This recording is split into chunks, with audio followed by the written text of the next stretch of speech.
स्वागत है आपका पॉजिटिव इनबॉक्स हिंदी चैनल पर।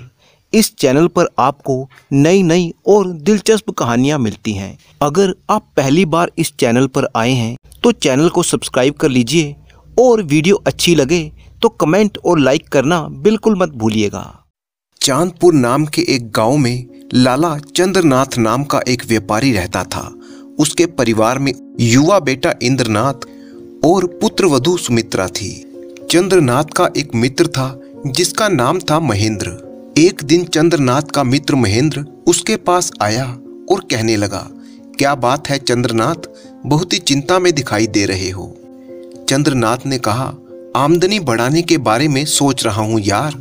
सोचता हूँ कि दुकान का काम इंद्र को सौंप दूं और खुद कुछ दिन बाहर जाकर व्यापार करूं।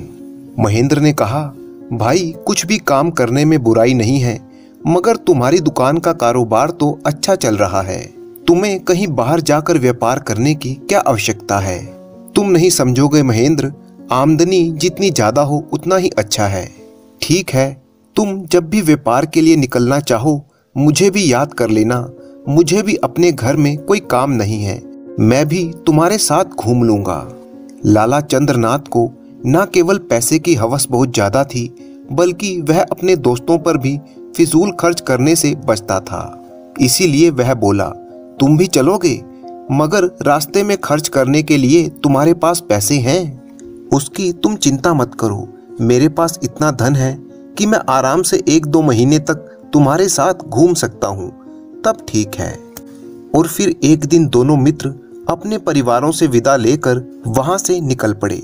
जब वे रास्ते में पहुंचे तब महेंद्र ने कहा, खाने पीने के लिए मैंने अपने पास सामान रख लिया है, तुम्हारे पास तो है ना चंद्रनाथ। नहीं मित्र, मेरे पास धन है, जब मेरी इच्छा होगी और भूख लगेगी मैं कुछ खरीद कर खा लूंगा। रास्ता काफी लंबा था और उन दोनों को भूख लग पड़ी, क्योंकि लाला चंद्रनाथ के पास भोजन नहीं था और रास्ते में भी उन्हें कोई ऐसा भोजनालय ना मिला जहां पर वे भोजन कर सकें। तब उसके मित्र महेंद्र ने लाला चंद्रनाथ को भी अपना भोजन दिया। दोनों ने भरपेट भोजन किया। उसके बाद महेंद्र कहने लगा, देखा मित्र, पेट भोजन से ही भरता है और प्यास पानी से ही बुझती है, पैसे से नहीं। पैसा हर चीज का इलाज नहीं है। महेंद्र की बात सुनकर लाला चंद्रनाथ बुरी तरह से चिढ़ गया और वह मन ही मन में सोचने लगा, ये महेंद्र तो पैसे को कुछ समझता ही नहीं, इसको सबक सिखाना ही होगा, तभी इसे पैसे का महत्व समझ में आएगा। उसके बाद वे चलते चलते एक कस्बे में पहुंचे। वहां पर महेंद्र नाथ और चंद्रनाथ ने एक सराय में कमरा लिया और वे सो गए। लगभग आधी रात को लाला चंद्रनाथ की आंख खुली और तब महेंद्र गहरी नींद में सो रहा था। चंद्रनाथ सोचने लगा, अच्छा मौका है, यदि मैं महेंद्र का सारा पैसा गायब कर दूं तो फिर इसे पैसे का महत्व समझाने में आसानी रहेगी। ये सोचकर चंद्रनाथ ने महेंद्र की गठरी से उसका सारा माल और धन गायब कर दिया। सुबह हुई तो दोनों मित्र उठे।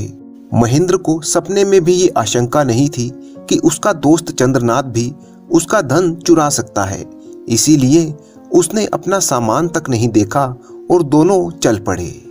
लाला चंद्रनाथ ने कहा, यहाँ से हम धवलपुरी गांव चलेंगे, किंतु हमारा रास्ता बड़ा ही दुर्गम है, तो हमें घोड़ों पर बैठकर तय करना होगा। और वे दोनों चलते चलते एक घुड़साल में पहुंचे जहां पर वे घोड़े किराए पर ले सकते थे। चंद्रनाथ और महेंद्र ने अपने अपने लिए घोड़े पसंद किए और फिर वे घुड़साल के मालिक के पास घोड़ों का किराया देने पहुंचे। लाला चंद्रनाथ ने तो अपने घोड़े का किराया दे दिया, परंतु जब महेंद्र ने अपनी गठड़ी खोली तो वह सन्न रह गया। ओह नहीं, मेरा सारा धन गायब है। अच्छी तरह से देख लो महेंद्र, धन तो तुम्हारी ही गठरी में होना चाहिए, ऐसे अचानक भला कैसे गायब हो सकता है। मैंने बहुत ही अच्छी तरह से देखा है मित्र, मेरा धन गायब हो चुका है। फिर तुम घोड़े किराए पर कैसे लोगे मित्र? ऐसा करो, थोड़ा सा धन तुम मुझे उधार दे दो। महेंद्र की बात सुनकर चंद्रनाथ जोर जोर से हंसने लगा और कहने लगा, क्यों मजाक करते हो मित्र, जानते नहीं उधार प्रेम की कैंची होता है। तुम्हें उधार देकर मैं तुम जैसे दोस्त को खोना नहीं चाहता। तब तो फिर मुझे अपना सफर यहीं पर खत्म करना पड़ेगा। ठीक कहते हो तुम, भला बिना पैसे के सफर कैसे हो सकता है? आखिर पैसा सबसे बड़ी चीज है। पैसा हर चीज का इलाज है। पैसे के बिना आप कुछ भी नहीं कर सकते। अब तो तुम मान ही गए ना मित्र। घुड़साल का मालिक इनकी बातें सुन रहा था। अचानक वह आया और बोल पड़ा, नहीं नहीं, पैसा कोई बड़ी चीज नहीं है। पैसा तो हाथ का मैल है जो आता जाता रहता है। बड़ी चीज है इंसानियत। आप घोड़ा ले जाइए महेंद्र जी, पैसे फिर कभी आते रहेंगे। इस प्रकार घुड़साल के मालिक तोताराम ने महेंद्र को बिना किराए के ही घोड़ा दे दिया। तब महेंद्र ने कहा, देख लिया चंद्रनाथ, पैसा सबसे बड़ी चीज नहीं होता। पैसे से बड़ी चीज है इंसानियत। पैसा हर चीज का इलाज नहीं है। चंद्रनाथ एक बार फिर से मन में सोचने लगा। उफ, ये फिर से मुझे उपदेश देने लगा। 3-4 घंटों के बेहद उबड़ खाबड़ रास्तों से चलकर वे दोनों धवलगिरी गांव में पहुंचे, जहां चारों ओर खुशबू का साम्राज्य था। तब चंद्रनाथ ने कहा, ये जगह वास्तव में खुशबुओं का प्रदेश है। यहाँ पर घर घर में इत्र बनाने का काम पूरे जोर शोर से किया जाता है और यहाँ पर आने का मेरा उद्देश्य भी यही है कि इत्र का व्यापार करके ढेर सारा पैसा कमाऊं। फिर वे दोनों वहाँ के प्रसिद्ध इत्र के व्यापारी के पास गए और वहाँ पर चंद्रनाथ ने काफी मात्रा में इत्र खरीद लिया। इसके बाद चंद्रनाथ ने कहा कि चलो कहीं चलकर कुछ खा पी लिया जाए। महेंद्र ने कहा, मेरे पास तो आज के लिए भोजन है, मैं वही भोजन करूंगा। तो ठीक है, तुम अपना बासी भोजन करो, मैं कहीं भोजनालय में जाकर ताजा और स्वादिष्ट भोजन करके आता हूँ। महेंद्र को वहीं पर छोड़कर लाला चंद्रनाथ किसी भोजनालय की खोज में चल पड़ा। उसने एक भोजनालय में छककर भोजन किया और उसके बाद जब वह भोजनालय से निकला, अचानक उसके पेट में तेज दर्द होने लगा। दर्द के मारे तड़पता हुआ चंद्रनाथ वहीं बीच रास्ते पर लेट गया। तभी एक युवक उसके पास आया और पूछने लगा, क्या हुआ श्रीमान आपको? बेटा, मेरे पेट में बहुत ही दर्द है और मेरी जान निकली जा रही है। मुझे किसी अच्छे वैद्य के यहाँ पर ले चलो। मेरे पास पैसा है, मैं पैसा देकर वैद्य से अपना इलाज करवा लूंगा। वह युवक चंद्रनाथ को सहारा देकर एक वैद्य के घर ले गया। वैद्य ने चंद्रनाथ से कहा, तुम्हें कम से कम 1 माह तक पूरी तरह से आराम करना पड़ेगा। 1 माह तक? मगर मैं इतने समय तक आराम नहीं कर सकता। वैद्यराज, मुझे तो बस आज ही अच्छा कर दीजिए। आप जितना भी पैसा चाहेंगे मैं खर्च करने को तैयार हूँ। कीमती से कीमती और महंगी से महंगी दवाएं भी मैं खरीदने को तैयार हूँ। वैद्य ने कहा, श्रीमान जी, मैं एक वैद्य हूँ, कोई जादूगर नहीं, जो जादू की छड़ी घुमाकर आपको ठीक कर दूंगा। आप बीमार हैं और आपको पूरी तरह से स्वस्थ होने के लिए 1 माह तक पूर्ण आराम करना ही पड़ेगा। किंतु वैद्य जी, यदि मैं आराम के चक्कर में पड़ गया तो मेरा लाखों का नुकसान हो जाएगा। क्या यह आराम की जरूरत 1 हफ्ते के लिए टल नहीं सकती? क्योंकि मैं व्यापार के लिए ढेर सारा इत्र खरीद चुका हूँ। उस इत्र को बेचने के लिए मुझे एक दूसरे शहर में जाना होगा। और चंद्रनाथ अपने नुकसान की बढ़ा चढ़ाकर दुहाई देते हुए वैद्यराज को समझाने लगा। बस 1 हफ्ते, सिर्फ 1 हफ्ते मैं ठीक ठाक रहूं, कुछ ऐसी दवाएं दे दीजिए। 1 हफ्ते के बाद मैं 1 माह तो क्या 10 माह तक भी आराम कर लूंगा। ठीक है श्रीमान, मैं तुम्हें दवाएं दे रहा हूं, किंतु एक बात का ख्याल रखना, अकेले यात्रा मत करना। कोई ना कोई सेवक या कोई मित्र अवश्य तुम्हारे साथ रहे, क्योंकि यदि तुम्हारा स्वास्थ्य मार्ग में कहीं बिगड़ गया तो तुम्हारा पैसा तुम्हारे हरगिज कोई काम नहीं आएगा। तब कोई स्वामी भक्त सेवक या मित्र ही तुम्हारी जान बचा सकता है। और फिर वैद्यराज ने वक्ती तौर पर आराम पहुंचाने वाली 1 हफ्ते की दवाएं देकर चंद्रनाथ को विदा कर दिया। वैद्यराज के वहां से निकलकर चंद्रनाथ सीधा उसी जगह पर पहुंचा जहां उसने महेंद्र को छोड़ा था। क्योंकि महेंद्र के पास पैसे खत्म हो चुके थे, इसीलिए अब वह वापस जाने की तैयारी कर रहा था। तब लाला चंद्रनाथ ने कहा, नहीं नहीं मित्र, तुम वापस मत जाओ। हम दोनों साथ साथ यात्रा पर निकले थे और साथ साथ ही लौटेंगे। मैं तुम्हारे साथ हूँ तुम्हें धन की जब भी जरूरत होगी मुझसे ले लेना। परंतु तुम तो कहते थे कि उधार प्रेम की कैंची होता है। अरे वह सब तो मजाक की बात थी महेंद्र। जैसे तैसे लाला चंद्रनाथ ने अपने मित्र महेंद्र को अपने साथ रहने के लिए मनाया और फिर वो दोनों एक बैलगाड़ी पर बैठकर आगे की यात्रा करने लगे। वे दोनों कोट्टायम नाम के एक शहर में पहुंचे। अपनी यात्रा के दौरान उन्हें एक बार फिर से एक सराय में रहना पड़ा, जहां पर लाला चंद्रनाथ की तबीयत एक बार फिर से बिगड़ने लगी। उसे साफ नजर आया कि वह अब ज्यादा भाग दौड़ नहीं कर सकता। इसीलिए वह महेंद्र से कहने लगा, महेंद्र मेरे दोस्त, मेरी तबीयत खराब हो रही है, दिल बैठा जा रहा है। अब मुझे यहीं पर छोड़कर तुम्हें सामान बेचने जाना होगा। किंतु मैं तो इस व्यापार के बारे में कुछ नहीं जानता चंद्रनाथ। वो सब मैं तुम्हें समझा दूंगा। मैं तुम्हें व्यापारियों के पते भी दूंगा और अपने लाभ में तुम्हें 10% का भाग भी दूंगा। फिर चंद्रनाथ ने भली भांति समझाकर महेंद्र को इत्र के व्यापारियों से मिलने के लिए भेज दिया और खुद सराय में रहकर आराम करने लगा। महेंद्र ने चंद्रनाथ के बताए हुए पतों पर संपर्क करके अच्छे मुनाफे पर वो सारा इत्र बेच दिया और फिर वापस सराय में लौट आया। वापस आकर महेंद्र ने देखा कि उसके दोस्त की तबीयत और भी ज्यादा खराब हो चुकी थी। तब चंद्रनाथ ने कहा, महेंद्र मेरे दोस्त, मुझे लगता है मैं अब ज्यादा दिनों तक जीवित नहीं बच सकूंगा। इसीलिए तुम्हें मेरा एक काम करना होगा। मैं 4 महीनों के खर्च के लायक पैसा अपने पास रख लेता हूँ। बाकी पैसा तुम वापस अपने कस्बे चांदपुर में ले जाओ और वहां पर जाकर मेरे बेटे इंद्रनाथ को सौंप देना और उससे ये भी कह देना कि अगर मैं 4 महीने के बाद जीवित वापस लौटा तो इस व्यापार का सारा धन उससे ले लूंगा। इसीलिए धन में से 1 कौड़ी भी खर्च ना करे।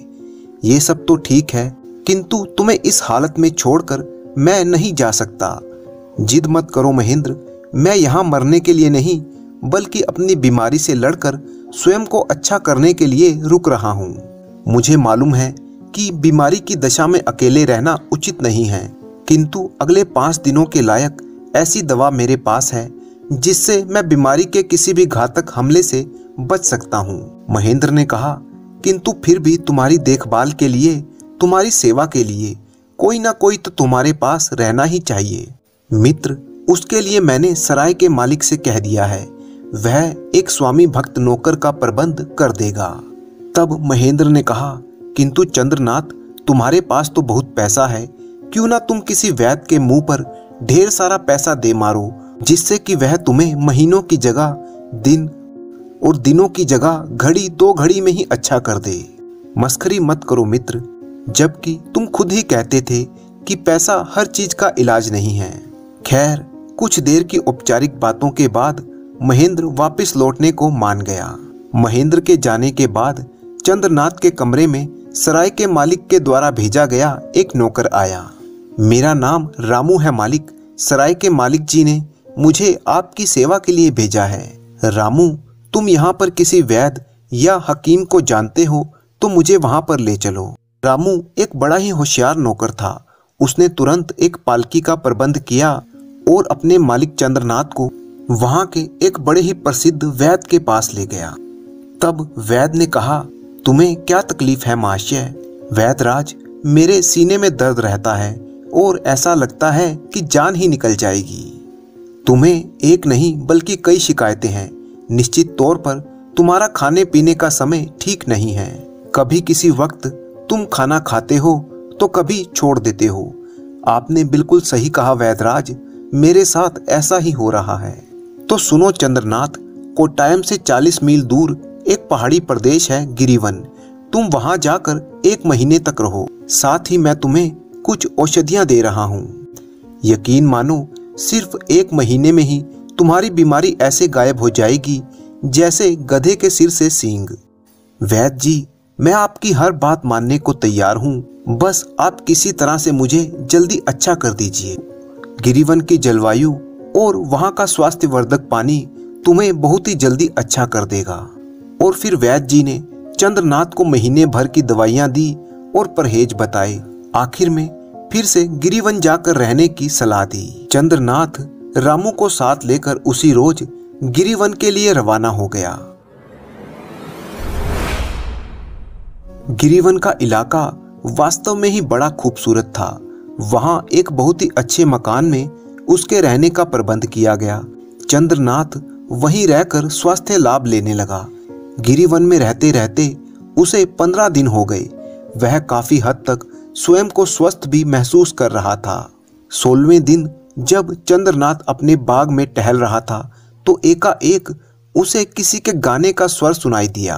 वह सोचने लगा, कितनी मीठी आवाज है, कौन गा रहा है, जरा चलकर देखूं तो सही। जब वह गाने की आवाज की दिशा में चला तो उसने देखा कि एक अंधी भिखारिन वहां पर बैठी हुई भजन गा रही थी। वो एकाएक चुप हो गई। अरे तुम चुप क्यों हो गई, गाओ ना। क्षमा कीजिए, मैं सिर्फ अपनी मर्जी से और अपने सुख के लिए गाती हूँ। अरे हम मुफ्त में गाने को नहीं कहते, हम तुम्हें पैसे भी देंगे। मुझे पैसों की जरूरत नहीं है सेठ जी, पैसे देकर आप किसी और से गवा लीजिए, किंतु हमें तो तुम्हारा ही गाना सुनना है। तो ठीक है, मेरे गाने का इंतजार कीजिए, मैं गाना गाती जरूर हूँ, परंतु अपनी मर्जी से, किसी और की मर्जी से नहीं। अजीब हो तुम, अंधी हो, भिखारिन भी हो, फिर भी इतना घमंड। जानती हो पैसा बहुत बड़ी चीज है, पैसे से हर चीज खरीदी जा सकती है, सारे सुख इकट्ठे किए जा सकते हैं। नहीं सेठ जी, पैसा हर चीज का इलाज नहीं है, पैसे से सारे सुख नहीं खरीदे जा सकते। अरे तुम क्या जानो पैसे की ताकत, हम बीमार थे, हमने पैसा खर्च किया और ठीक होते जा रहे हैं। गलत ख्याल है आपका, आप पैसे की ताकत से नहीं बल्कि वैद्यराज की दवाएं और उनकी सलाह व परहेज के कारण ठीक हो रहे हैं। अरे तुम तो हमारे बारे में बहुत कुछ जानती हो। जी हाँ, आपके नौकर रामू से मेरी थोड़ी सी बोलचाल हो गई है, उसे भी मेरा गाना बहुत पसंद है। ओहो, तो उसे भी तुम अपना गाना सुनाती हो, फिर हमें सुनाने में कैसा ऐतराज है, हम तुम्हें बहुत सा पैसा भी देंगे। सेठ जी, आप फिर से पैसों का रौब दिखाने लगे। यदि आपको पैसों का इतना ही घमंड है तो आप पैसों से मुझ अंधी को आंखें दिलवा दीजिए, मेरी मरी हुई माँ को जिंदा करवा दीजिए, फिर मैं आपको गाना अवश्य सुनाऊंगी। अंधी भिखारिन की बात सुनकर चंद्रनाथ एकदम खामोश हो गया। फिर वह बोला, पैसा बहुत बड़ी चीज है, मगर हर चीज का इलाज नहीं है। पैसे से सब कुछ नहीं खरीदा जा सकता बेटी। बेटी? आपने मुझे बेटी कहा? तो फिर पैसों की बात अब बिल्कुल मत कीजिएगा। मैं आपको गाना सुनाने के लिए वैसे ही तैयार हूँ। और उस दिन के बाद से चंद्रनाथ ने जब भी फरमाइश की, अंधी भिखारिन उसे गाना अवश्य सुनाती थी। फिर जब वह पूरी तरह से अच्छा हो गया तो वह वापस लौटने को तैयार था। वह उस अंधी भिखारिन के पास गया और कहने लगा, तुम हमारे साथ चलोगी बिटिया? कहाँ? जहां भी हम कहें, तुम हमारे साथ हमारी बेटी बनकर रहोगी। बेचारी अंधी भिखारिन सुजाता को इतना प्यार कभी किसी से ना मिला था। पिताजी, आप मेरे पिताजी हैं। हाँ बेटी, आज से तुम मेरी बेटी हो। फिर एक दिन चंद्रनाथ रामू और सुजाता के साथ पूरी तरह से स्वस्थ होकर वापस गिरिवन से लौट पड़ा। जब वह रास्ते से गुजर रहे थे तब रात के समय वह एक जंगल से गुजरे। सुजाता ने कहा, पिताजी, इस जंगल से भयानक आवाजें आ रही हैं। मेरे ख्याल से हमें आगे सफर नहीं करना चाहिए, बल्कि इसी जंगल में पेड़ों पर चढ़कर ये रात सुरक्षित गुजारनी चाहिए। तुमने ठीक कहा बेटी, तुम्हारी बात बिल्कुल सही है।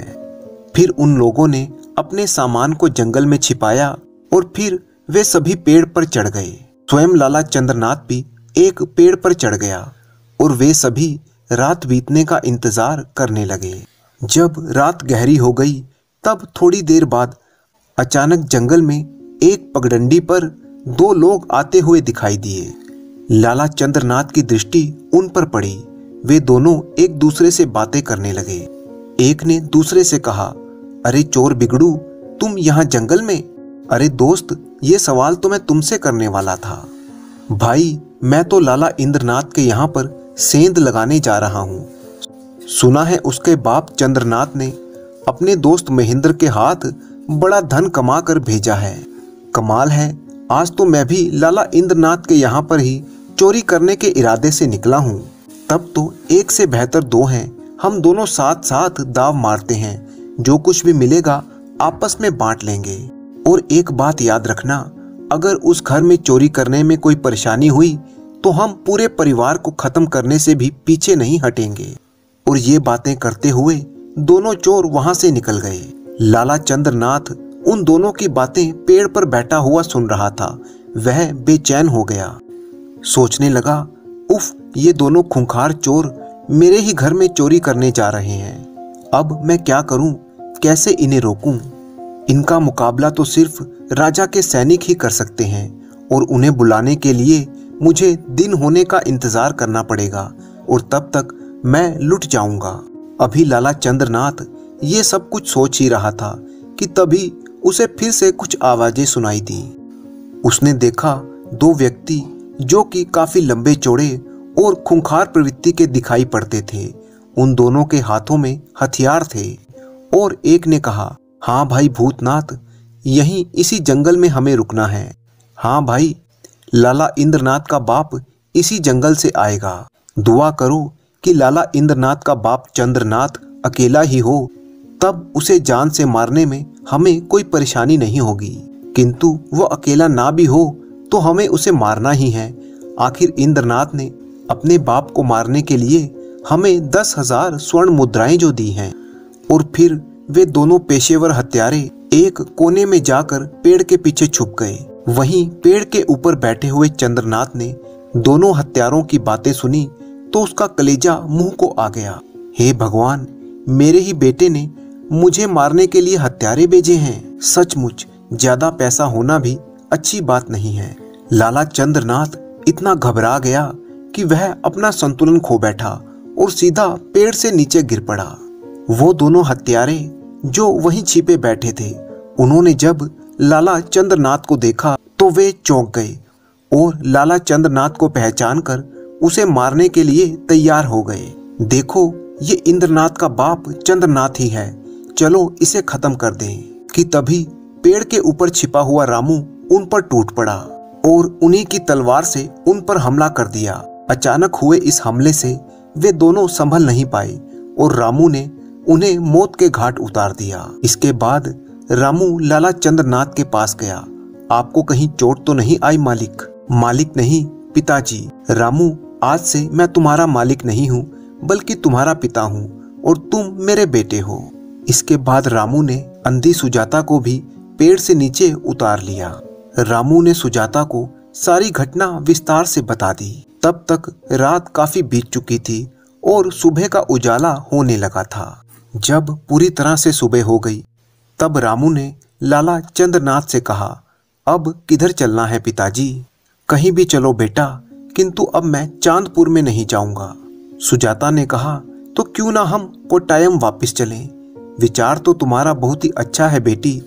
मैं क्या कहूँगा पिताजी, मेरी तो वो जन्मभूमि है।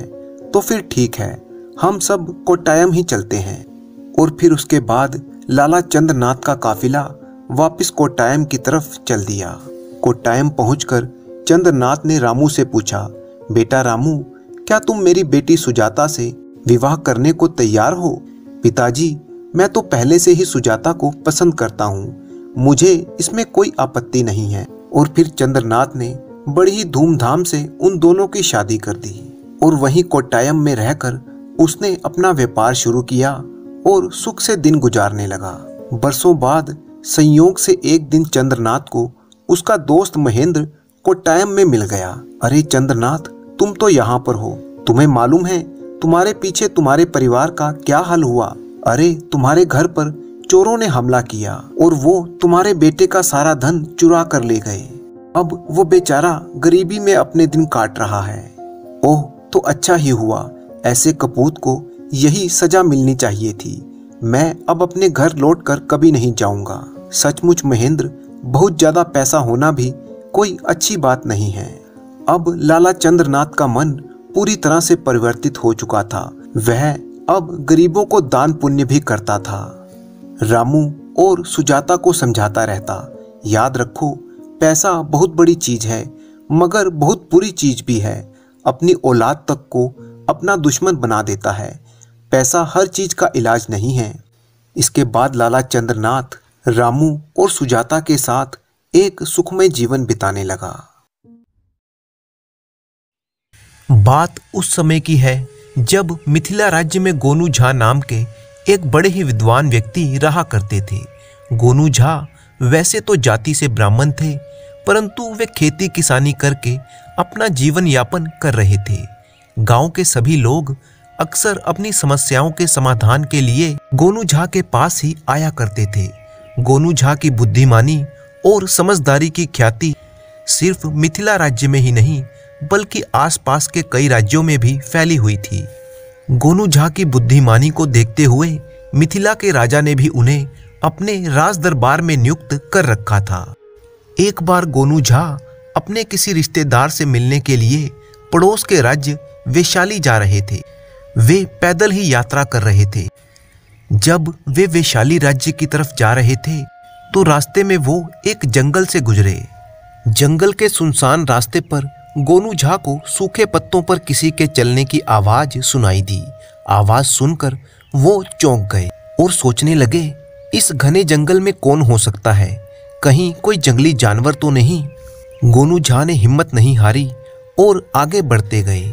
तभी गोनू झा को सूखे पत्तों के चरमराने की आवाज के साथ साथ एक आदमी और एक औरत की भी आवाज सुनाई देने लगी।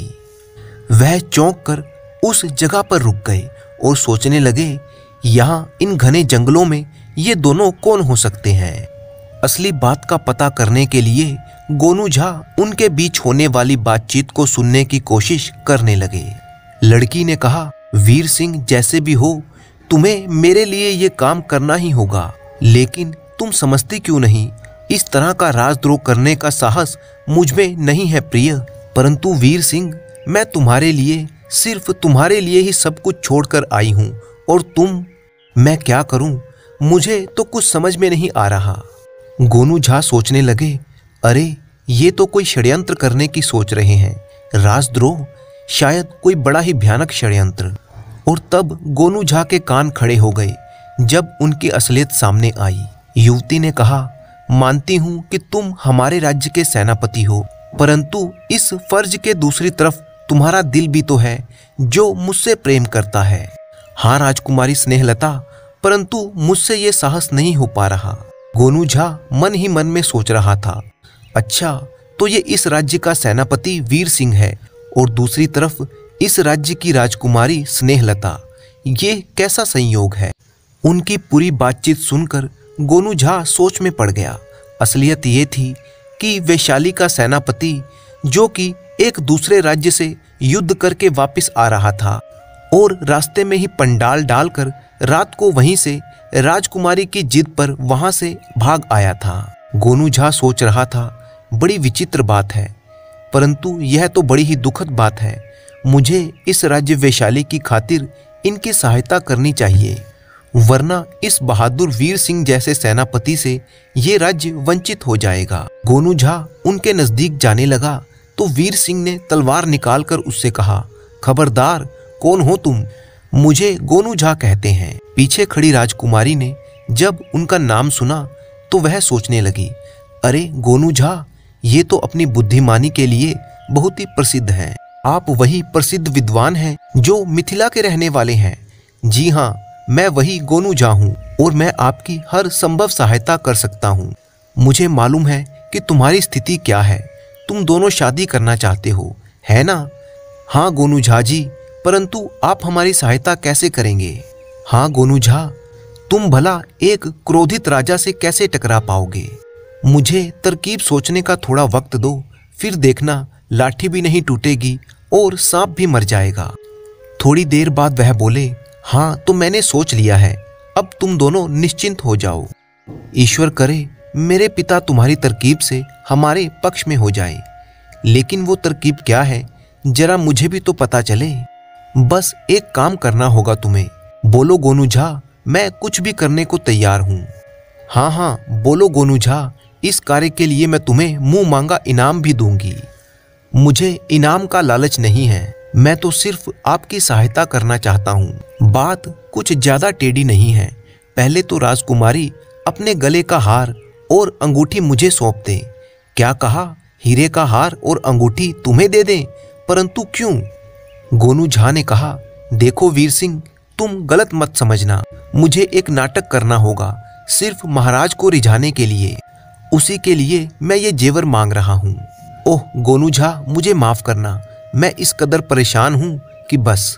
खैर हाँ, राजमहल में मेरा एक खास सेवक है जिसका नाम है केसर सिंह, जो मेरे बारे में पूरी जानकारी भी रखता है। उससे तुम्हें हर संभव सहायता मिल जाएगी। राजकुमारी ने अपने जेवर गोनू झा को दे दिए। गोनू झा ने वो जेवर संभाले। सेनापति और राजकुमारी को एक सुरक्षित स्थान पर पहुंचाकर गोनू झा वैशाली राज्य के राजा से मिलने के लिए चल पड़ा।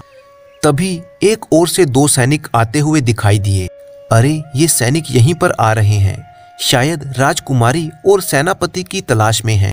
सैनिकों ने गोनू झा से कहा, देखो, तुमने यहाँ रास्ते में हमारे सेनापति वीर सिंह के साथ राजकुमारी को तो नहीं देखा क्या? एक बलिष्ठ और अच्छे ढील डोल वाला और दूसरी वह खूबसूरत सी। वो दोनों कुछ ही देर हुई उस तरफ गए हैं। वे दोनों घोड़ों पर थे। क्या भागे हुए जान पड़ते हैं? अरे हाँ, दोनों ने बड़ी मुसीबत खड़ी कर रखी है। खैर, गोनू झा ने सिपाहियों को उल्टी दिशा में इशारा करके उन्हें गुमराह कर दिया और उसके बाद वह राजमहल की तरफ चल पड़ा। रास्ते में गोनू झा ने बाजार से एक तोता खरीद लिया। उसके बाद वह राजमहल में पहुंचा और महाराज के सामने उपस्थित हुआ। महाराज, मेरा नाम गोनू झा है।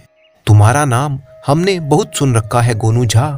हमारा एक काम करना होगा तुम्हें। जी, मैं समझ गया कि आप क्या चाहते हैं। ज्यादा जुबान नहीं खोलते, पहले सुन लेते हैं, समझे?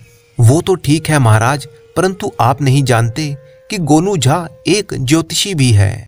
ओह, तो तुम्हें सब मालूम है, लेकिन फिर देर क्यों? बताओ कि वे दोनों कहाँ पर हैं? सेनापति और राजकुमारी स्नेहलता की बात कर रहे हैं आप? महाराज, माफी चाहूंगा, मेरी विद्या गुस्सा बर्दाश्त नहीं करती। तुम अपनी ज्योतिष विद्या से हमें बताओ कि राजकुमारी और वीर सिंह कहाँ पर हैं। आप बिल्कुल भी चिंता ना करें महाराज, मैं अपनी ज्योतिष विद्या से आपको ये सब बता सकता हूँ, लेकिन मुझे कुछ समय चाहिए। ठीक है, तुम्हें 2 दिन का समय देते हैं। अगर तुम ये ना बता पाए तो तुम्हें सजा दी जाएगी। 2 दिन का वक्त लेकर गोनू झा वहीं राजमहल में रुक गया। उसे एक बड़े ही अच्छे कमरे में ठहराया गया। तब गोनू झा सोचने लगा, अब सबसे पहले आज ही अंगूठी और हार का कार्यक्रम हो जाए। तभी गोनू झा ने बाहर झांका कि उसे किसी के पैरों की आवाज सुनाई दी और उसने देखा कि एक सिपाही वहां से भागा जा रहा था। गोनू झा सोचने लगा, हो ना हो ये वही सेवक केसर सिंह है। जैसे ही वो सैनिक भागने को हुआ, केसर सिंह जी जी, वह सोचने लगा, अरे ये तो सचमुच ज्योतिषी है, मेरा नाम तक जानता है। अब क्या होगा? लगता है ये मेरे यहाँ आने का कारण भी जान गया होगा। घबराओ नहीं सेवक, तुम्हारा नाम क्या है? केसर सिंह ना? देखो, मैं तुमसे कुछ मदद चाहता हूँ। शायद तुम घबरा रहे हो कि मैं तुम्हारे सेनापति वीर सिंह को गिरफ्तार करवाऊंगा। क्या मतलब है आपका? मगर फिर आप यहाँ पर क्यों आए हैं? तब गोनू झा ने उसे अपना सारा किस्सा कह सुनाया और आगे की योजना भी बता दी। सेवक केसर सिंह बहुत ही खुश हुआ और वह उनकी सहायता करने के लिए तैयार था। तब गोनू झा ने राजकुमारी का हार और उनकी अंगूठी सेवक को देते हुए कहा, यह लो, यह हमारी योजना का पहला चरण है। ये अंगूठी और ये हार, तुम इन दोनों को कहीं ऐसे स्थान पर छिपा कर रखना कि कल जब मैं महाराज से इन जेवरों की मांग करूं तो खुद अपनी ही विद्या के तरीके से कहकर फौरन जगह बताकर निकलवा सकूं। ठीक है, इन्हें मैं ऐसे ही कुछ खास स्थानों पर रख दूंगा। ठीक है, अभी जाओ और फिर मुझे आकर बता जाना। सेवक चला गया और कुछ देर बाद ही वह वापस आकर गोनू झा से मिला। काम हो चुका था, यह बताकर वो चला गया। उस रात गोनू झा आराम से सो गया। अगली सुबह दरबार में महाराज ने गोनू झा से कहा, हाँ तो गोनू झा, राज दरबार में सभी लोग गोनू झा के बारे में जानते थे। महाराज, दरअसल मैं जो आपको दिखाने जा रहा हूँ यह एक विचित्र बात है। ये तोता एक ज्योतिष पक्षी है। जी महाराज, मैं इन्हीं से अपनी विद्या शुरू करूंगा। तब गोनू झा कुछ बुदबुदाने लगा। अरे विदुषी तोते, तुम महाराज की परेशानी को जानते हो, कोई उपाय बताओ। महाराज, राजकुमारी की सिर्फ 2 वस्तुएं अगर मिल जाएं तो पता लगा सकता हूं कि वो इस समय कहां पर हैं। कौन सी वस्तुएं चाहिए तुम्हें? उनकी अंगूठी और गले का हार। यही वस्तुएं लेकर मैं अपनी विद्या से बता सकता हूं कि वो इस समय कहां पर होंगी। हाँ महाराज, अंगूठी पड़ी है राजकुमारी के पलंग के तकिए के दाहिने ओर, और हार पड़ा है राजकुमारी के कपड़ों की जगह में एक सुनहरी बक्से में एक हरे रंग के रुमाल में। ठीक गोनू झा की विद्या के अनुसार बताई गई जगह पर वह दोनों वस्तुएं मिल गई और एक सैनिक लेकर वहां पर आया। वाह गोनू झा, तुम्हारी विद्या तो सचमुच ही कमाल है। अब मैं इन्हें देखकर बता सकता हूँ कि वे दोनों कहां पर हैं। तभी गोनू झा का तोता एक बार फिर से टर्र टर्र करने लगा। गोनू झा इस तरह से नाटक करने लगे मानो वह तोते की बातों को समझ रहे हों, और बोले, अरे क्या सचमुच? ओहो, और अगर ऐसा करने से उन्हें रोका गया या उन्हें नुकसान पहुंचाया गया तो? तोता फिर से टर टर करने लगा। अच्छा ठीक है, कोई उपाय? सभी लोग ये समझ रहे थे कि गोनू झा तोते से बातें कर रहा है। महाराज सोच रहे थे, पता नहीं ये क्या गुफ्तगू चल रही है, लगता है कोई भयानक बात है, मुझे पूछना ही चाहिए, मेरा तो धैर्य का बांध टूटा जा रहा है। महाराज बोले, हाँ तो गोनू झा, हमें भी कुछ बताओ, ये सब क्या बातचीत हो रही है? असल में गोनू झा कोई बात नहीं कर रहा था, वे तो बेतुकी हरकतें कर रहे थे। जब महाराज ने उनसे पूछ ही लिया तो वह कहने लगे, महाराज बड़ी ही अनहोनी बात है, पहले तो मुझे भी विश्वास नहीं हो रहा था, पर अब आपको यह एकांत में ही बताऊंगा कि इस तोते ने क्या भविष्यवाणी की है। ओह अच्छा, तो चलो मेरे कमरे में चलते हैं। गोनू झा महाराज के साथ उनके कमरे में आ गया और फिर महाराज ने कहा, हाँ तो बताओ गोनू झा। महाराज, सबसे पहले तो आप इसे हंसी में मत लीजिएगा, तभी आपका उद्धार हो पाएगा, वरना अनर्थ हो जाएगा। तब गोनू झा ने महाराज की सहमति से उन्हें यूं कहना शुरू किया, पहली बात तो ये है महाराज कि आप क्रोध छोड़ दें। दूसरी बात ये कि अपनी बेटी की इच्छा के विपरीत ना जाइए, उसके भाग्य में यही लिखा है। सेनापति वीर सिंह एक नेक आदमी है, उसमें राजकुमारी के पति बनने के सभी गुण हैं। राजा ने कहा, नामुमकिन, मुझे तुम्हारी पहली बात को मानने से कोई हिचक नहीं है, परंतु तुम्हारी दूसरी बात को हम नहीं मान सकते। गोनू झा ने कहा, ओह तो फिर समझिए महाराज कि प्रलय हो जाने का वक्त समीप ही है। ऐसा अनर्थ होगा कि दिल दहला देने वाली घटनाएं घटेंगी और अनहोनी ऐसा कर दिखाएगी कि सेनापति ही इस राज्य के अधिकारी बन जाएगा। ओह तो ये बात है। गोनू झा की बातें सुनकर महाराज परेशान हो गए, क्योंकि गोनू झा उन्हें पहले ही विश्वास दिला चुका था कि वह एक ज्योतिषी है। गोनू झा ने कहा, जी हाँ महाराज, मैं इसीलिए कहता हूँ कि आप अपनी बेटी को क्षमा कीजिए और उसे वापस बुला लें। मगर वो इस समय कहाँ पर है वह तो मैं बता सकता हूँ, मेरी विद्या उनकी वर्तमान स्थिति के बारे में जानती है। तो हमें शीघ्र बताओ, पहले मैं उससे मिल लूं, फिर अपना विचार बताऊंगा। नहीं, ऐसा संभव नहीं है महाराज। क्यों गोनू झा? महाराज, मुझे आपकी और आपके राज्य की चिंता है, तो फिर कोई ऐसा उपाय बताओ कि बात भी बन जाए और कोई परेशानी भी ना हो। हम तुम्हें माला माल कर देंगे गोनू झा। बस एक ही उपाय है जो आपको बताया है, इससे आपकी सभी तरह की परेशानियां दूर हो जाएंगी। धैर्य रखकर आप अपनी संतान की इच्छा पूरी कर दें। महाराज गोनू झा की बातों से अत्यधिक चिंतित हो उठे और इधर उधर टहलने लगे। महाराज, आप तो सोच विचार में पड़ गए, अब वक्त सोचने का नहीं है, कुछ कर दिखाने का है। आप इस सत्य पर अपने घृणित विचारों का त्याग करके और राज्य के हित के बारे में सोचें। ओह गोनू झा, मुझे तो कुछ समझ में नहीं आ रहा, जरा मुझे सोचने का मौका दो। महाराज कुछ देर के लिए चुप्पी साधे रहे। वह मन ही मन में सोच रहे थे, गोनू झा सही कहता है, इसमें बुराई ही क्या है? मैं पहले शांत मन से सोच लूं। हाँ, शांत मन से। बहुत कश्मकश के बाद महाराज ने यही सोचा और अपने भीतर एक बहुत बड़ा परिवर्तन खड़ा कर दिया। उनकी मनस्थिति अब सामान्य और प्रफुल्लित हो चुकी थी। वह बहुत ही प्रसन्न मुद्रा में गोनू झा से बोले, गोनू झा, मैं तुम्हारी बात मानूंगा, परंतु तुम मुझे मेरी बेटी से मिलवा दो। यह तुम्हारा एहसान मैं जिंदगी भर ना भूल पाऊंगा। ये हुई ना बात महाराज, मैं हाजिर हूँ। अब सबसे पहले मैं उन्हीं का पता लगाता हूँ। एक बार फिर से गोनू झा ने तोते से बात करने का नाटक किया और कहने लगा, चलिए महाराज, मुझे उनकी स्थिति के बारे में पता चल गया है। मैं सीधा आपको उन्हीं के पास ले चलता हूँ। तब गोनू झा महाराज को उस जगह पर ले गया जहाँ उसने सेनापति और राजकुमारी को छिपाया था। वे देखिए महाराज, उन खंडरों में वे दोनों पनाह लिए हुए हैं।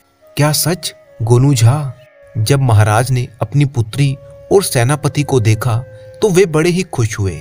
वाह गोनू झा, तुमने अपना वादा पूरा किया और मुझे मेरी जिंदगी की सबसे बड़ी खुशी दे दी। महाराज उन दोनों के नजदीक गए और दोनों को गले लगा लिया। मेरे बच्चों, मुझे माफ कर दो। मैं तुम्हारी इच्छा के विरुद्ध चला गया था। अब मैं तुम्हारी इच्छा जरूर पूरी करूंगा। महाराज ने गोनू झा से कहा, गोनू झा, हम तुम्हारे बहुत ही धन्यवादी हैं। तुमने एक पिता को उसकी बेटी से ही नहीं बल्कि एक देश को सही राजा भी दे दिया। हमें गर्व है, वीर सिंह जैसा बलशाली पुरुष हमारा दामाद बनेगा और इस देश का होने वाला राजा बनेगा। गोनू झा ने कहा, मुझे शर्मिंदा ना करें महाराज, ये तो मेरा सौभाग्य है कि मैं आपके किसी काम आ सका। और फिर महाराज ने गोनू झा को विदाई दी और साथ ही उन्हें 1000 स्वर्ण मुद्राएं भेंट में दी। राजकुमारी स्नेहलता और वीर सिंह ने भी अपने वायदे के अनुसार उन्हें 1000 मुद्राएं भेंट की। महाराज ने कहा, गोनू झा, मैं ये तुम्हारा एहसान कभी नहीं भूलूंगा। हमारे महल के द्वार तुम्हारे लिए हमेशा खुले रहेंगे। अच्छा महाराज, कभी भी इस तुच्छ आदमी की जरूरत महसूस हो तो याद कर लीजिएगा। इसके बाद गोनू झा अपने रिश्तेदार से मिलकर वापस मिथिला राज्य लौट गए। इधर राजकुमारी और सेनापति का विवाह हो गया और वे एक सुखमय जीवन बिताने लगे। एक जमाने में राजा वीरसेन चंद्रपुर नगर पर राज किया करता था। वीरसेन बड़ा ही नेक और प्रजापालक राजा था। उसके 2 बेटे थे। दोनों बेटों का स्वभाव बड़ा ही अलग अलग था। बड़ा बेटा बहुत ही बेईमान और निर्दयी किस्म का आदमी था, जबकि छोटा बेटा बहुत ही ईमानदार, नेक और ईश्वर में विश्वास रखने वाला था। एक दिन अचानक राजा वीरसेन की मृत्यु हो गई। राजा की मृत्यु के तुरंत बाद बड़े बेटे ने राज सिंहासन पर कब्जा कर लिया। उसने अपना राज्य छोड़कर दूसरे राज्य चले जाने का फैसला कर लिया। जब वह अपना राज्य छोड़कर जाने लगा तो उसने इसके बारे में किसी को नहीं बताया सिवाय अपने 3 दोस्तों के। राजा का छोटा बेटा जिसका नाम सुमेर था, उसके तीनों मित्रों को जब पता चला कि सुमेर राज्य छोड़कर जाना चाहता है तो पहले तो उन्होंने सुमेर को बहुत ही समझाया कि वो ऐसा ना करे, परंतु जब वो नहीं माना तो वे तीनों मित्र भी सुमेर के साथ राज्य छोड़कर जाने को तैयार हो गए। सुमेर के तीनों मित्रों में पहला एक किसान का बेटा था, दूसरा एक नगर व्यापारी का बेटा था और तीसरा मित्र राजनर्तकी का बेटा था जो अपनी माँ की ही तरह बहुत ही सुंदर था। चारों मित्र जब राज्य छोड़कर चल पड़े तो आगे का रास्ता तय करते हुए वे सोचने लगे कि आखिर किस तरह से वो अपने आगे का जीवन बिताएंगे। सबसे पहले किसान के बेटे ने कहा कि मेहनत करके इंसान सब कुछ पा सकता है, बाकी सब बातें बेकार हैं। व्यापारी के बेटे ने कहा, नहीं, मैं तो ये मानता हूँ कि अकल यानी कि बुद्धि से ही इंसान सब कुछ पा सकता है। अब नर्तकी के बेटे की बारी थी। उसने कहा कि इंसान की सुंदरता ही उसको सफल बना सकती है, परंतु राजा के बेटे की राय अपने तीनों मित्रों से बिल्कुल ही अलग थी। उसने सबकी बातें गौर से सुनी और फिर कहने लगा, तुम सब अपनी अपनी जगह पर ठीक हो, परंतु इस दुनिया में सबसे बड़ी चीज ईश्वर की कृपा है। वो चाहे तो इंसान को राजा से रंक और रंक से राजा बना सकता है। इसीलिए हमें उस परमेश्वर को कभी नहीं भूलना चाहिए। ये सुनकर किसान के बेटे ने कहा, हमारे पास खाने पीने के लिए कुछ नहीं है। अब पता चलेगा कि किसकी बात सही है। सब अपनी अपनी बात को साबित करने की कोशिश करते हैं। चलते चलते चारों मित्र एक दूसरे राज्य में पहुंच गए। इस राज्य में ये लोग बिल्कुल अजनबी थे। वे चारों मित्र एक सराय में पहुंचे। पहले दिन उन्होंने किसान के बेटे को कहा कि आज हम देखेंगे कि मेहनत के क्या फायदे हैं। जाओ अपनी मेहनत से आज के खाने का इंतजाम करो। किसान के बेटे ने कहा, ठीक है, आज मैं ही खाना लेकर आऊंगा। उसने अपनी कुल्हाड़ी संभाली और जंगल की ओर निकल पड़ा। जंगल में उसने बड़ी ही मेहनत करके कुछ लकड़ियां काटी, उन्हें नगर में बेच आया। लकड़ियां बेचकर उसे 2 चांदी के सिक्के मिले, जिसमें से उसने एक सिक्के से अपने साथियों के लिए खाना खरीदा। दूसरा सिक्का उसने अपने पास संभाल कर रख लिया। उसके साथियों ने खाना खाया और किसान के बेटे को शाबाशी दी। खाना खाकर वे सब लोग सो गए। अगले दिन व्यापारी के बेटे की बारी थी। सबने कहा कि जाओ, आज तुम अपनी बुद्धि का प्रयोग करके हमारे लिए खाने का इंतजाम करो। वो उठा और समुद्र के किनारे जा पहुंचा। समुद्र में सामान से लदी हुई एक नाव आ रही थी। जब वो नाव किनारे के पास पहुंची तो व्यापारी के बेटे ने नाव के मालिक से उसमें लदे हुए सामान का भाव-ताव किया और फिर 100 सोने की अशर्फियों के बदले में सारे सामान का सौदा कर लिया। इसके बाद व्यापारी के बेटे ने वो सारा माल बाजार में एक व्यापारी को 500 अशर्फियों के बदले में बेचा। उसमें से 100 अशर्फियां उसने उस व्यापारी को दी जिससे उसने माल खरीदा था।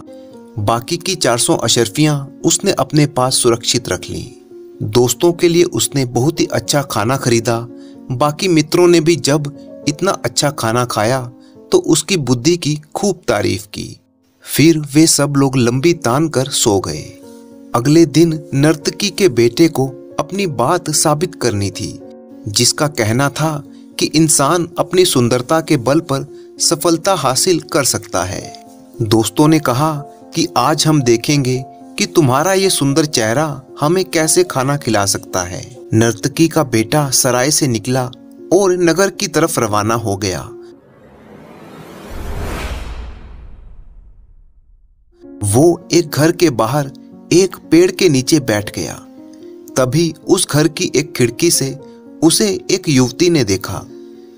जब उस युवती ने देखा कि एक सुंदर नौजवान परेशान सा पेड़ के नीचे बैठा है तो युवती ने उस नौजवान को घर के अंदर बुला लिया और फिर उससे उसकी परेशानी की वजह पूछी। नौजवान ने उसे अपने दोस्तों की सारी बात कह सुनाई। युवती को उस नौजवान पर तरस आ गया। उसने नौजवान को खाना खिलाया और उसे कुछ पैसे भी दिए।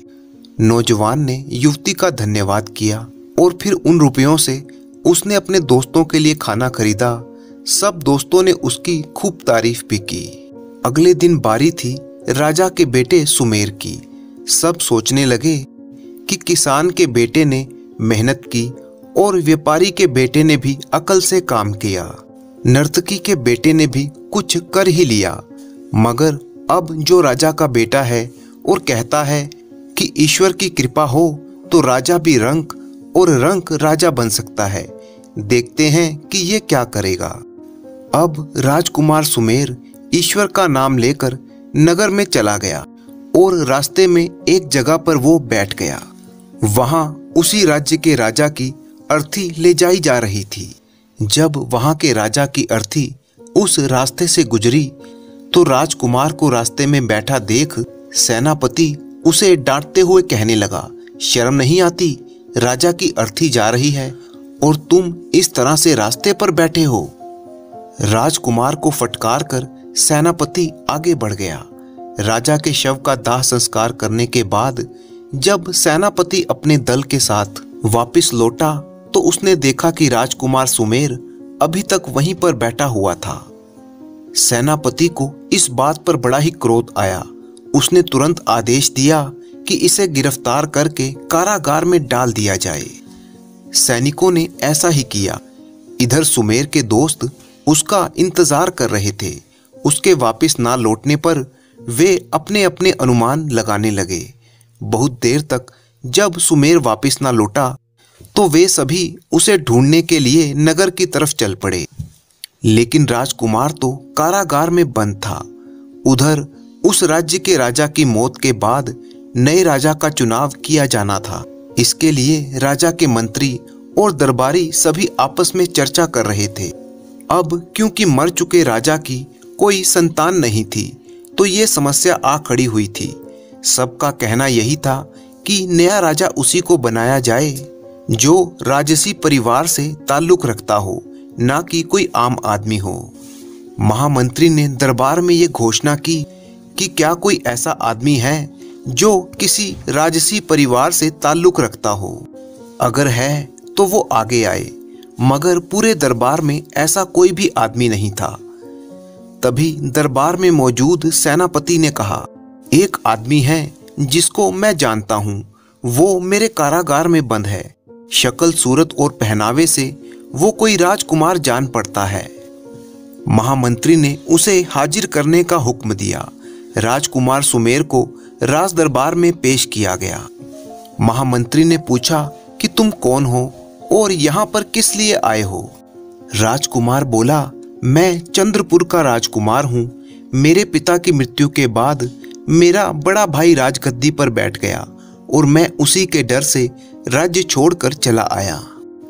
महामंत्री और बाकी दरबारियों ने भी उसकी बात पर यकीन किया। फैसला ये हुआ कि राजकुमार सुमेर एक राजसी परिवार से ताल्लुक रखता है, इसीलिए इसे ही राज्य का राजा बनाया जाए। ये सुनकर राजकुमार के मुंह से निकला, सचमुच परमेश्वर की कृपा ही सबसे बड़ी है। राजकुमार सुमेर का राज तिलक करके उसे राज्य का राजा बना दिया गया। इसके बाद इस नए राजा की सवारी पूरे नगर में घुमाई गई। जब राजा सुमेर की सवारी जा रही थी, उधर राजकुमार के दोस्त जो उसकी खोज में निकले थे, उनकी नजर जब सुमेर पर पड़ी तो वो हैरान थे। जब उन्हें पूरी बात पता चली तो वे भी कहने लगे कि वाकई ईश्वर की कृपा ही सबसे बड़ी चीज है। वो भी नए राजा की जय जयकार करने लगे और राजा के साथ साथ उसके महल में पहुंच गए। नया राजा जब राजगद्दी पर बैठा तो वे तीनों दोस्त भी उसके सामने पेश हुए।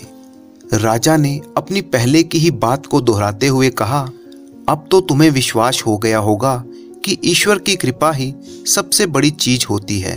वो जो चाहे कर सकता है, राजा को रंक और रंक को राजा बना सकता है। इसके बाद राजा ने व्यापारी के बेटे को अपना खजांची बना लिया, किसान के बेटे को अपना मंत्री बना लिया और नर्तकी के खूबसूरत बेटे से कहा कि सिर्फ खूबसूरत चेहरा होने से कुछ नहीं होता, इसे कुछ कीमती उपहार देकर रवाना कर दिया जाए। इसके बाद सुमेर ने कई सालों तक उस राज्य पर राज किया और अपनी प्रजा की सेवा की। बहुत ही पुराने समय की बात है। मिथिला राज्य में गोनू झा नाम के एक बड़े ही विद्वान व्यक्ति रहते थे। वे जाति से तो ब्राह्मण थे, परंतु खेती किसानी करके अपना जीवन निर्वाह करते थे। मिथिला के राजा ने खास तौर पर उनकी बुद्धिमानी को देखते हुए उन्हें अपने राज दरबार में नियुक्त कर रखा था। मिथिला के राजकुमार का भी गोनू झा के साथ बहुत ही मेलजोल था। जब भी गोनू झा राज दरबार में आते तो राजकुमार से अवश्य ही भेंट करते थे। एक दिन की बात है, जब मिथिला के राजा अपने राज दरबार में बैठे हुए थे तो कुछ साधु उनके पास आए और कहने लगे, महाराज, आपके राजकुमार ने हमारे राजगुरु की हत्या कर दी है। महाराज ने कहा, ये अनहोनी कैसे हो गई? आपके पास इस बात का क्या सबूत है? साधु ने एक तीर दिखाते हुए कहा, ये तीर जो राजगुरु जी की मौत का कारण बना।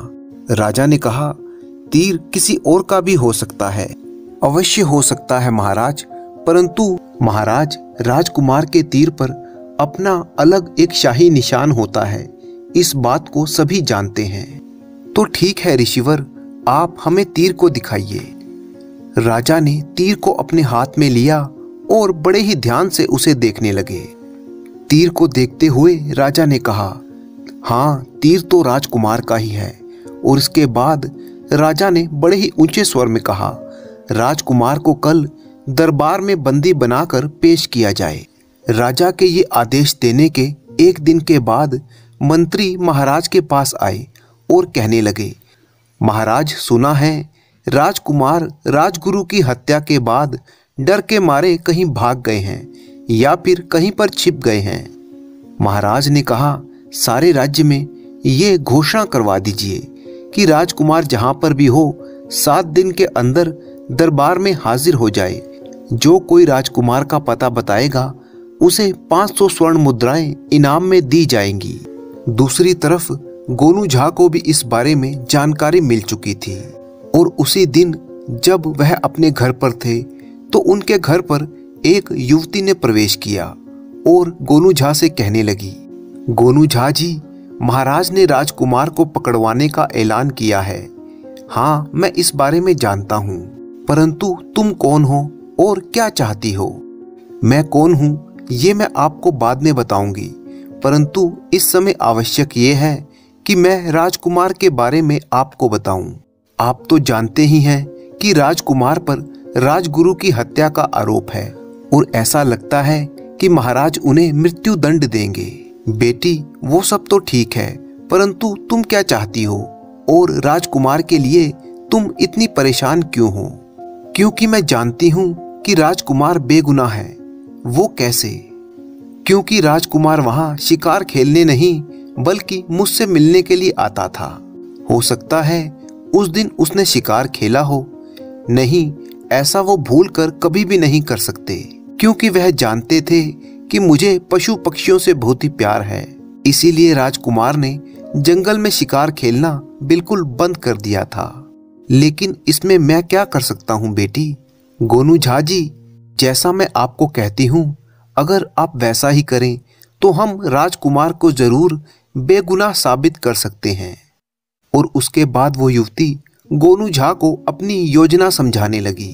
सारी बात समझकर गोनू झा बहुत ही प्रसन्न हुए और फिर उस लड़की के बताए अनुसार गोनू झा महाराज के पास जाते हैं और कहने लगे, महाराज की जय हो, मेरा प्रणाम स्वीकार करें महाराज। आओ गोनू झा, कहो कैसे आना हुआ?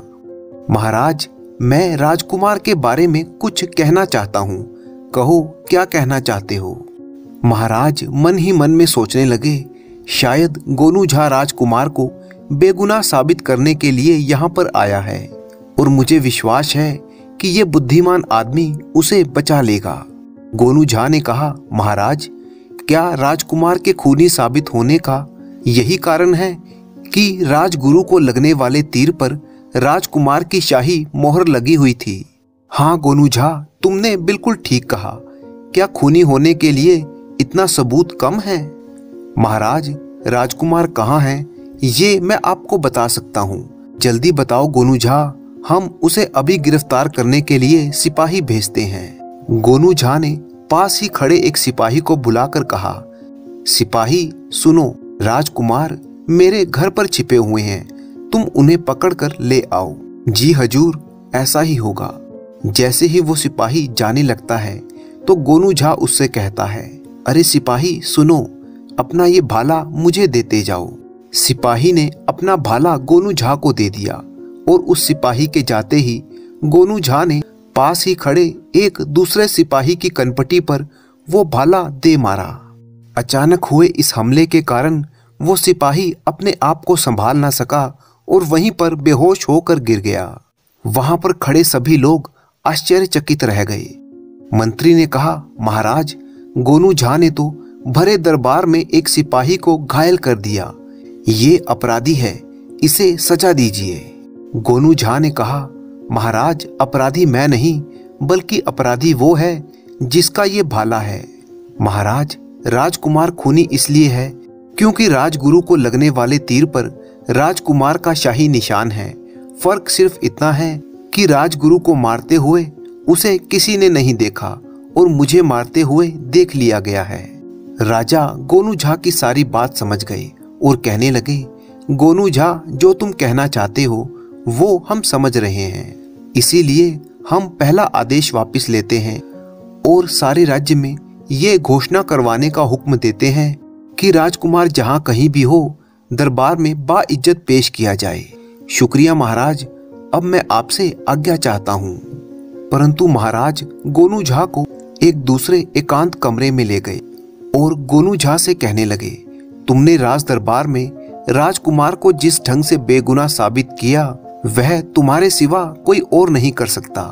हम कितने दिनों से परेशान थे, तुमने हमारी परेशानी दूर कर दी। हम तुम पर बहुत ही खुश हैं। इसके बाद राजा ने गोनू झा को इनाम देते हुए कहा, ये लो 10,000 स्वर्ण मुद्राओं की थैली। कुछ दिन तक यहीं रुको जब तक राजकुमार नहीं आ जाते। शुक्रिया महाराज। कुछ दिन महल में रहने के बाद गोनू झा वापस जाने के लिए महाराज के पास आते हैं तो महाराज को परेशान देखकर वह कहने लगा, महाराज, मैं तो वापस जाने की आज्ञा लेने आया था, परंतु आप तो परेशान नजर आ रहे हैं। हाँ गोनू झा, हम राजकुमार के लिए परेशान हैं। राजकुमार अभी तक दरबार में हाजिर नहीं हुआ। तभी गोनू झा के दिमाग में एक विचार बिजली की गति से कौंधा। वह सोचने लगा, हो ना हो उस लड़की को जरूर मालूम होगा कि राजकुमार कहाँ पर है, जिसे मैं घर पर छोड़कर आया था, जिसने मुझे ये सारी जानकारी दी थी। मुझे अभी वापस जाकर उस लड़की का पता लगाना चाहिए।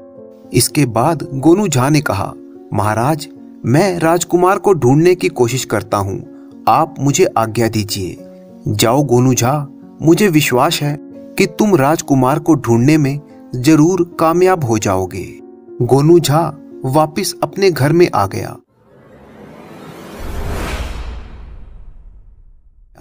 और वह उस लड़की के बारे में सोचने लगा। तभी संयोग की बात है, वो लड़की एक बार फिर से गोनू झा के घर पर आ गई और गोनू झा ने उससे पूछा, सुनो बेटी, तुम्हें अवश्य ही पता होगा कि राजकुमार कहाँ पर है, बताओ वो कहाँ है। मैं जानती हूँ कि राजकुमार कहाँ पर है, लेकिन मैं दरबार में जाकर सिर्फ राजा को ही बताऊंगी कि वो कहाँ पर है। गोनू झा उसे लेकर मिथिला नरेश के दरबार में पहुंचा। कहने लगा, महाराज, राजकुमार का पता इस लड़की को मालूम है। राजा ने कहा, बताओ बेटी, राजकुमार कहाँ पर है। लड़की ने कहा, महाराज, मैं राजकुमार और राजगुरु के कत्ल के बारे में भी जानती हूँ। बेटी, हमें विस्तार से बताओ। युवती आगे कहने लगी, जिस वक्त राजगुरु की हत्या हुई उस वक्त मैं वहीं पर थी। राजकुमार शिकार खेलने के लिए जंगल में जा रहे थे। कीमती आभूषण ज्यादा पहनने के कारण रास्ते में उनको डाकुओं ने घेर लिया। उनसे वे अकेले ही मुकाबला करने लगे। तभी उधर से गुजरते हुए राजगुरु की दृष्टि उन पर पड़ी और राजकुमार को बचाने के लिए वह बीच में कूद पड़े। राजकुमार उन्हें देखकर आश्चर्यचकित रह गया और उसी क्षण मौका पाकर एक डाकू ने उनसे तीर छीनकर राजगुरु को मार दिया और राजकुमार को घायल करके वे भाग गए। ओह, राजगुरु ने हमारे राजकुमार को बचाने के लिए अपने प्राणों की आहुति दे दी, मगर हमारा राजकुमार कहाँ पर है। तभी उस लड़की ने अपने सिर से नकली बाल उतारते हुए महाराज से कहा, महाराज, राजकुमार आपके सामने है। मैंने खुद को बेगुनाह साबित करने के लिए गोनू झा जी का सहारा लिया था। असल में वो युवती नहीं थी, बल्कि युवती के भेष में वो राजकुमार था। और इसके बाद राजकुमार अपने असली वेश में आ गया। अपने बेटे को देखते ही महाराज बहुत ही प्रसन्न हुए और उसे गले से लगाते हुए कहने लगे, शुक्र है भगवान का कि तुम बिल्कुल ठीक हो। इसके बाद राजकुमार ने गोनू झा से कहा, गोनू झा जी, यदि आप ना होते तो मैं अपने आप को कभी बेगुनाह साबित नहीं कर सकता था। मैं आपका बहुत ही आभारी हूँ और आपको ये 20,000 स्वर्ण मुद्राएं इनाम में देता हूँ। धन्यवाद राजकुमार, ये तो मेरा फर्ज था और आगे भी मैं मिथिला राज्य के लिए जो भी बन पड़ेगा वो करता रहूंगा। ढेरों इनाम पाकर गोनू झा वहां से अपने गांव के लिए रवाना हो गए। महाराज अब खुश थे कि उनका बेटा बेगुनाह है और वे फिर से अपने बेटे के साथ एक सुखमय जीवन बिताने लगे।